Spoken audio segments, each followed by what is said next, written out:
And a good Thursday morning, Quad Cities. Heads up, yeah, got another dense fog advisory to track for you here. This is for areas south and west of the metro, and it will be in place until 10 o'clock this morning. I've even seen some dense fog in parts of Whiteside County, too, on our Prophetstown camera there. So looks like there are some patchy spots where it could be thick. Just make sure you're leaving a couple of extra minutes to reach your destination if you're traveling this morning. Like we usually do, we'll burn it off mid to late morning, get into a little sunshine for this afternoon.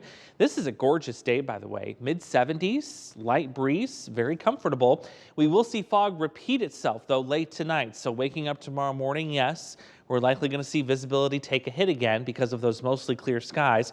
But as we burn that fog off into your Friday morning, get into the afternoon, a much warmer day expected. Mostly sunny skies later in the day, and then a southeast breeze that's going to launch our temperatures into the 80s. And that's exactly where we'll stay for the weekend. There's even the possibility that some of you on the Iowa side of the river could be reaching some 90s by the time we get to Saturday. I'm going 88 here in the Quad Cities, but again, few 90s look possible.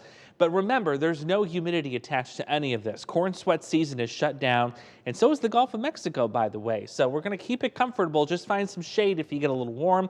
You pick the weekend's best, or do what I do, take them both, because it looks good all around. I want to take you into the long-range pattern because in a typical October fashion, that is, there's a big flip-flop in temperatures. We get warm into the upcoming weekend, but look at the cold air that's building to the north of us. And then as we get into October, a big dip in the jet stream to the west that's going to send the coolest/coldest air of the season so far our way by a week from this upcoming weekend. So if you're a green thumber, keep this date in mind. This is Sunday, October 8th, when we could be looking at our first round of frost advisories for the season. That's a big change. But as you can see to the west, the warmth is already building back in, which means that cool/colder air is likely not going to be sticking around very long, and we'll be back into the warmth before you know it. And there's a lot of it in the near term. 80s through the weekend. There's no rain attached to any of this warmth until we start to break it down by the time we hit Wednesday.